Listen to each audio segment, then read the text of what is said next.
Mereka yang membolehkan perayaan maulid ini, semua dalil-dalil mereka itu kita akan jawab pada apa yang akan dipaparkan di malam ini, pada perkara-perkara yang penting untuk dijelaskan.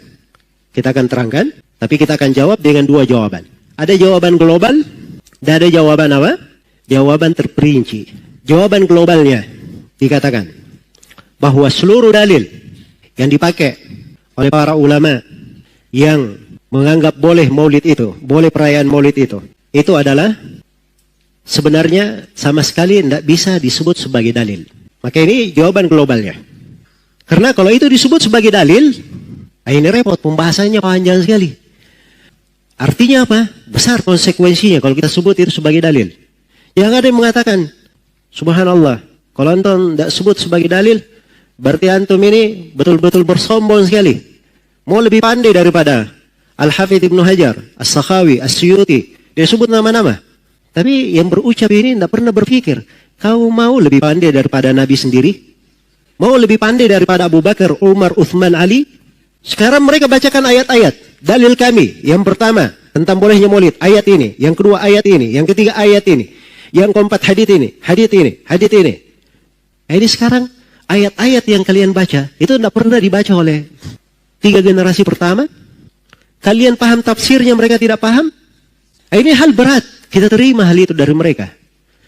Jadi kalau misalnya hal itu ditolak oleh para ulama yang melarang maulid, itu jelas penolakan mereka, pengagungan terhadap Nabi SAW dan para as-salaf rahimakumullahu ta'ala. Karena itu di dalam menafsirkan ayat, tidak boleh seorang itu sembarangan. Tidak boleh dia sembarangan di dalam menafsirkan dari ayat-ayat Al-Quran. Karena itu dikatakan oleh Ibnul Qayyim rahimahullahu ta'ala, mengadakan penafsiran tentang kitab Allah yang para as-salaf dan para a'imah menyelisih penafsiran tersebut, ini membawa 2 konsekuensi. Konsekuensi yang pertama, penafsiran itu pasti salah. Dan konsekuensi yang kedua, berarti para as-salaf itu yang menyelisihinya itu pasti salah. Jelas ya? Hanya ada 2.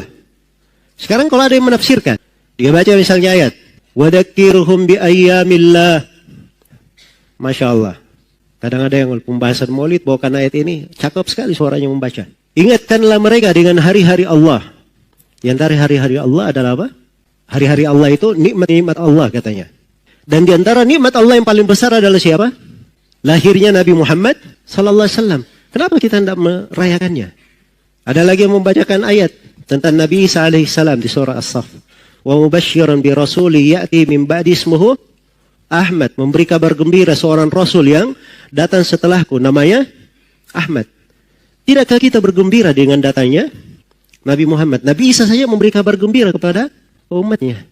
Ini sekarang bilangnya jadi ayat-ayat tidak pernah dibaca oleh para sahabat Rasulullah SAW. Kok mereka tidak ada yang berdalilkan dengan ayat-ayat itu tentang perayaan maulid? Jelas ya? Jadi hanya ada 2 kemungkinan. Ucapan kalian benar atau para sahabat yang salah. Iya.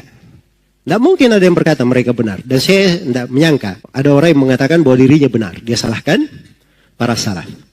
Jadi ini perkara penting ya di dalam penafsiran.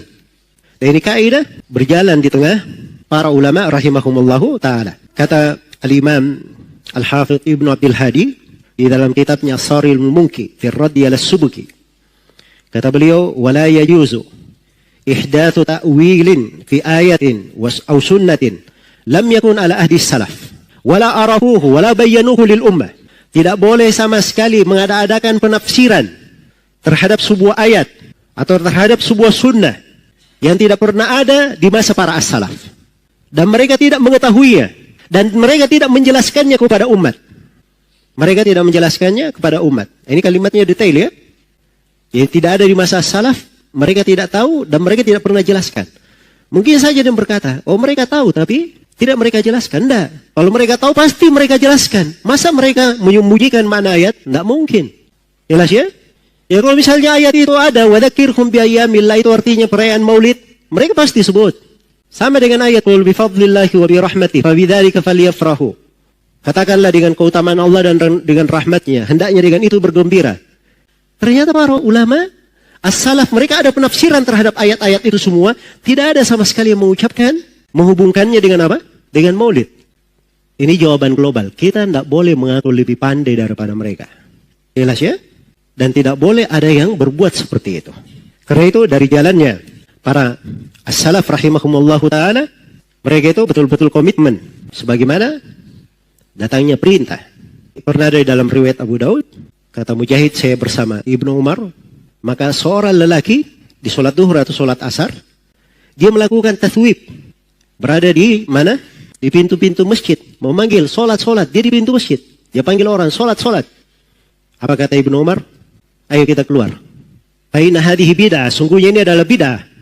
Perhatikan bagaimana tanggapan mereka terhadap hal-hal yang seperti itu. Ya ada yang pakai dalil-dalil umum. Repot ya kalau seorang memakai dalil-dalil umum. Mencocoki syariat itu, dia harus mencocoki, yang dikatakan mencocoki syariat itu pada 6 hal. Mencocoki syariat. Mencocoki pada sebabnya, pada jenisnya, pada kaifiatnya, pada bentuknya, pada waktunya dan pada tempatnya. Itu harus dilihat syariat pada 6 hal ini. Jangan keluar darinya. Ya kalau misalnya ada yang berkata, enggak apa-apa saya sholat duhur, setelah sholat subuh, saya sambung saja sholat duhur. Daripada saya ketiduran, saya sambung saja. Ini boleh atau tidak? Tidak boleh. Kenapa? Karena ini tidak mencocoki tempat. Kalau ada yang menambah sholat duhur jadi 6 rakaat, boleh atau tidak? Tidak boleh. Semuanya berkata tidak boleh. Kenapa? Karena Nabi hanya menuntunkan 4 rakaat. Jelas ya? Kalau misalnya ada yang berakikah dengan menyembelih unta, bagaimana? Boleh atau tidak? Nah boleh. Akikah itu dengan kambing. Walaupun unta lebih mahal, tidak bisa. Tidak syah. Hanya dengan kambing saja syah. Jelas sampai sini? Baik. Jadi di pintu ditutup di dalam agama. Karena itu diriwayatkan oleh Imam Ad-Darimi dengan sanad yang sahih. Awal bid'ah amali yang terjadi di Kufa, orang yang duduk di masjid itu berzikir, bertahlil, bertasbih, bertakbir. Ibnu Mas'ud mengingkarinya. Beliau berkata kepada orang-orang yang duduk itu, betapa kasihannya kalian wahai umat Nabi Muhammad. Ini pakaian Nabi kalian, belum lagi usang, bejananya belum lagi pecah. Maksudnya belum lama meninggal. Kalian sudah membuat perkara baru dalam agama. Hanya ada 2 kemungkinan. Kemungkinan pertama, kalian berada di atas petunjuk lebih baik dari petunjuk Nabi dan para sahabatnya. Dan kemungkinan yang kedua, kalian ini muftatihu babi dhalalah, orang yang membuka pintu kesesatan. Hanya ada 2 kemungkinan. Jelas ya? Karena itu ibadah ini, pintu ibadah itu datangnya dari Allah Subhanahu wa ta'ala. Iya, Dia yang mensyariatkan sampai kepada kita melalui perantara Rasulullah sallallahu alaihi wasallam. Maka jangan ada yang mengada-adakan sesuatu ibadah di dalam agama ini tanpa ada petunjuk dari Nabi sallallahu alaihi wasallam.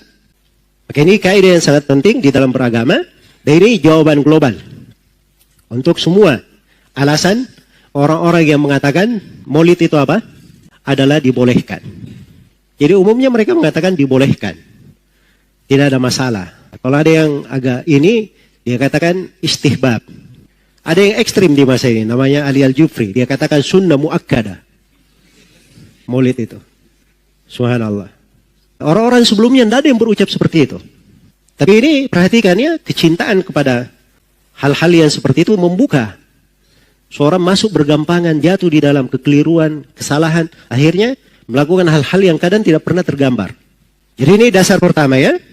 Dan dimaklumi di dalam agama kita tentang tidak bolehnya membuat perkara-perkara agama, perkara-perkara baru.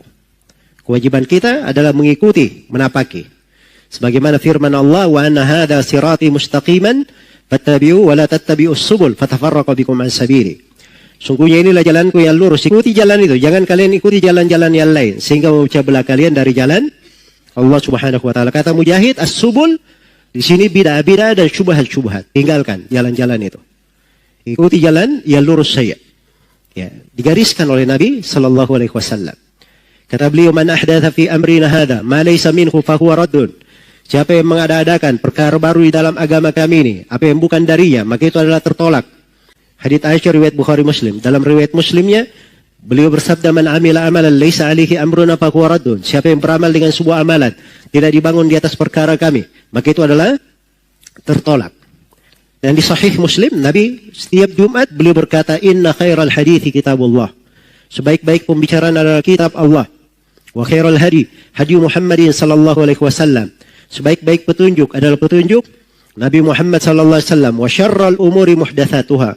Sejelek-jelek perkara adalah yang diada-adakan. Wa kullu bid'atin dhalalah. Setiap bid'ah adalah sesat. Dalam riwayat An-Nasai ada tambahannya wa kullu dhalalatin finnar. Setiap yang sesat tempatnya di dalam neraka. Di dalam hadits Ibn Sariyah, riwayat Abu Daud dan At-Tirmidzi, Rasulullah sallallahu alaihi wasallam bersabda dalam wejangan beliau yang masyhur, kata beliau, "Fa innahu may ya'ish minkum fasayara ikhtilafan katsira. Fa'alaikum bi sunnati wa sunnatil khulafa'ir rasyidin al-mahdiyyin min ba'di. Tamassaku biha 'addu 'alaiha bin nawajid wa iyyakum wa muhdatsatil umur fa inna kulla muhdatsatin bid'ah wa kulla bid'atin dhalalah." Sungguhnya siapa di antara kalian yang hidup setelahku, maka dia akan melihat perselisihan pendapat yang banyak. Hendaknya kalian berpegang dengan sunnahku dan sunnah para khulafa ar-rasyidin yang mendapat petunjuk setelahku. Peganglah dengan kuat, gigitlah dengan gigi geraham kalian. Gigi geraham itu yang paling kuat ya, dari gigi. Disuruh menggigitnya dengan kuat. Dan hati-hati kalian dari perkara baru. Sebab setiap perkara baru adalah bid'ah dan setiap bid'ah adalah apa? Adalah kesesatan.